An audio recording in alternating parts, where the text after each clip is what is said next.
An emergency vehicle operations center is the place where first responders are trained to deal with the kind of adverse driving conditions they'll encounter when protecting the public.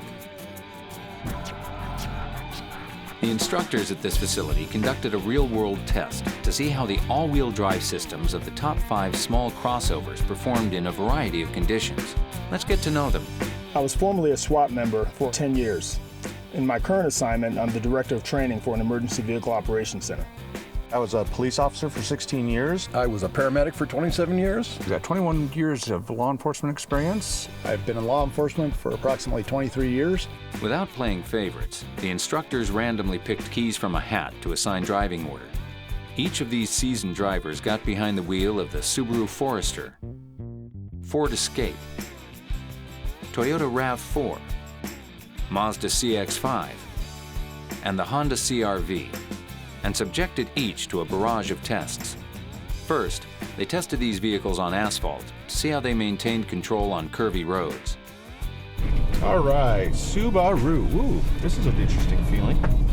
But the steering and the suspension and everything is pretty tight. The weight transfers back and forth. There's very little body roll. Hey, you know what, chap? The handling by far was the best on this one. What do you think about the all-wheel drive systems on these cars? I, as a consumer, would not be able to tell that you had an all-wheel drive feature in the Honda, the Toyota at all.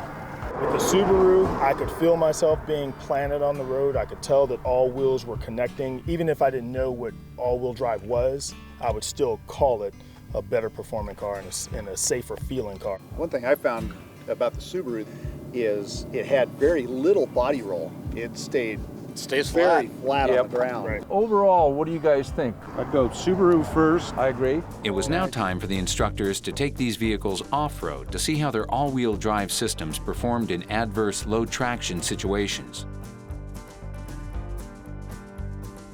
We'll start with the Subaru since that was the first one up.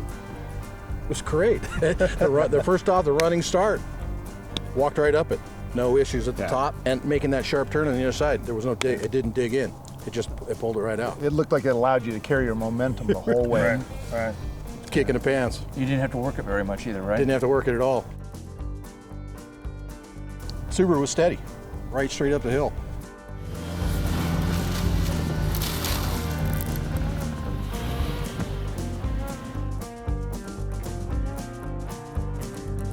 After the sand test, these instructors took to the hills, where they were especially impressed with the Subaru and its X mode with hill descent control, which automatically applies braking to help drivers stay confident and in control when descending steep hills with adverse terrain.